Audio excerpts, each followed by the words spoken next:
Hello, કેમ છો બધા? મજામાં ને? તો ફરીથી આજે અમને પિંક રિવોલ્યુશન ગ્રુપ દ્વારા માતોશ્રી વૃદ્ધાશ્રમમાં જવાનો અવસર પ્રાપ્ત થયો છે. ત્યારે અમારા ગ્રુપમાંથી અમે 7 લોકો વૃદ્ધાશ્રમમાં ગયેલા.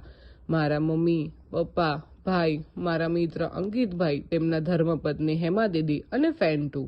વડીલો માટે અમે 30 કીટ બનાવેલી. જુઓ, અમે બધા કીટ લઈને વૃદ્ધાશ્રમમાં અંદર જઈએ છીએ. બધા અમને જોઈને ખૂબ ખુશ થઈ ગયા અને અમે સૌને જય શ્રી કૃષ્ણ કર્યા. પછી અમે ત્યાંના સંચાલક એવા વર્ષાબાને મળ્યા અને થોડીક બધાએ વાતો કરી. પછી મેં વર્ષાબાને બધું દેખાડ્યું કે અમે કીટમાં શું લાવ્યા છીએ. ત્યારબાદ અમે બધાએ વડીલોને કીટ આપી અને આશીર્વાદ લીધા. કહેવાય છે ને કે માતા પિતાના આશીર્વાદ જેટલું કિંમતી આ દુનિયામાં, આ જગતમાં બીજું કંઈ જ નથી હોતું.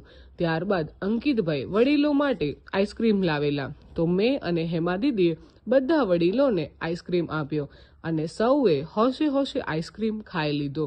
ગુજરાતી છીએ ભાઈ, ગમે ત્યાં જઈએ ગરબા તો કેમ ભૂલાય.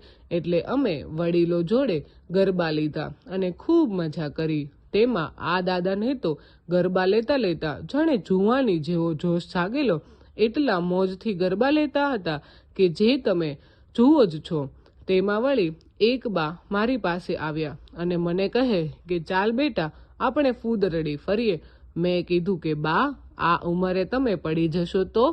બા તો વળી મારા કરતાં પણ વધુ જોશમાં હતા ને કહે કે બેટા, મને કંઈ જ નહીં થાય, પણ તું ધ્યાન રાખજે.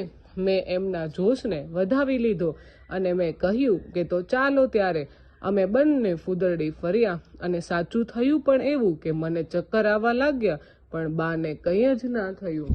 બસ આવી જ રીતે મજા કરી અને કરાવીને સૌ છૂટા પડ્યા. પણ મિત્રો, એટલું તો ચોક્કસ કહીશ કે બા દાદાને મળીને અમારા ચહેરા પરની જે રોનક હતી તે કંઈક અલગ જ હતી. અને આપ સૌને મારા જય શ્રી કૃષ્ણ.